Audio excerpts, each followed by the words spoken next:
La 21, Gérard Patou. C'est le marché des travaux d'extension du réseau collectif d'assainissement sur la zone de plan de campagne. Donc c'est l'autorisation de signataire du marché avec les titulaires.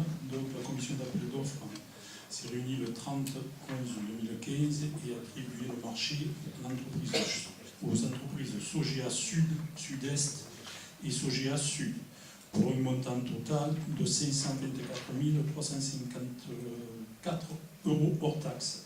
Donc il s'agit de supprimer sur la campagne 27 ANEC.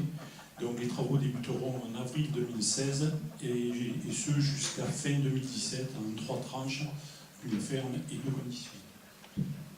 Question, remarque. Bon, excellent travail fait, là encore, pour mettre à plat les problèmes de réseau sur plan de campagne. Je mets aux voix qui est pour, qui est contre, 2 contre, M. Amaro, Mme Batine, qui s'abstient, 3 abstentions. Pardonnez-moi, mais apparemment, les personnes qui prennent les notes concernant la délibération 19 et 20 ont mal vu, donc je m'excuse. Mais pour la 19, le calme, qui a voté pour, à nouveau, contre? Monsieur Sanchez, vous n'avez ni levé ni pas levé? Contre pour le calme. D'accord. C'est 3 contre, abstention. D'accord. La 20 pour les prestations sociales en faveur du personnel. Y avait-il des voix contre? Abstention. Tout le monde était pour. Parfait. Vous êtes d'accord?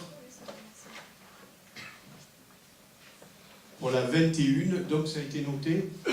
Parfait. La 22, l'avenant à la convention de vente d'eau brute. Oui, alors ça c'est la saga de vente d'eau brute.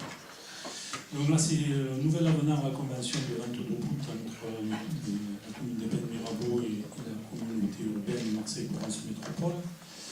Donc je vous rappelle que par délibération du conseil municipal du 18 décembre 2014, la commune d'Épinay-Mirabeau et MPM ont signé une convention pour définir les conditions de vente d'eau brute.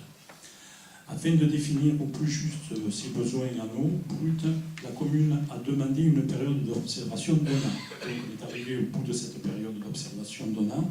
Donc c'est l'objet de la nouvelle convention.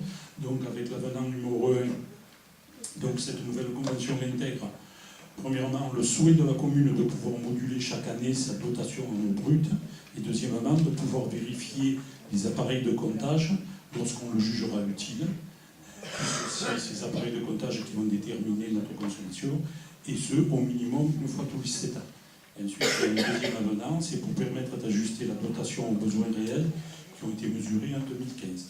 Donc chaque année, il y aura un nouvel avenant avec la consommation réelle, et donc toutes les années, on ne paiera que l'eau que l'on consommera ou qu'on achètera à MPM. Ce qui n'était pas le cas dans l'ancienne convention, où c'était MPM qui fixait notre consommation. Autrement dit, c'est des calculs assez compliqués pour finalement tendre vers le prix le plus juste en fonction de la consommation réelle et non supposée, c'est ça? Exactement. Voilà. Et en plus, nous pouvons faire des économies sur l'abonnement, une partie qui est abonnement, et en particulier pour 2016. Rien que sur la partie abonnement, ça nous fait économiser 10 000 €. Extraordinaire, un petit peu ça. Et en plus, on rend notre consommation réelle, donc pour les autres, pour les années futures. Des questions, des remarques? Je mets aux voix qui est pour, qui est contre, qui s'abstient. Adopté, unanimité. C'est ça? Parfait. Alors, nous passons avec... Je mets encore 2 autres. Oui, qui concernent des délibérations ordre du jour. Ordre du jour, donc, il s'agit des travaux de l'avenue François Mitterrand. Donc, comme vous avez pu le constater, les travaux ne sont pas terminés. On pense aujourd'hui que l'entreprise Eurovia terminera ses travaux en début d'année. Sauf que lorsque l'entreprise Eurovia aura terminé ses travaux, les 2 autres entreprises devront encore intervenir sur le chantier.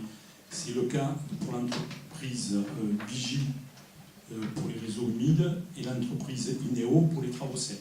Donc pour permettre à ces deux entreprises d'intervenir après la fin des travaux de Rovia. Donc on demande on prend un avenant pour les deux entreprises pour une prolongation de délai d'exécution de 2 mois. Question, remarque, M. Amaro. Bon, le nombre d'avenants pour ces travaux n'en finissent plus. Alors, jusqu'à présent, encore, il y avait des dizaines et des dizaines d'avenants, mais on les recevait en temps et en heure, on pouvait travailler dessus. Là, on a reçu ces documents largement bien après le conseil municipal, on les a reçus jeudi. Donc, on avait un jour pour travailler ce que vous nous avez envoyé.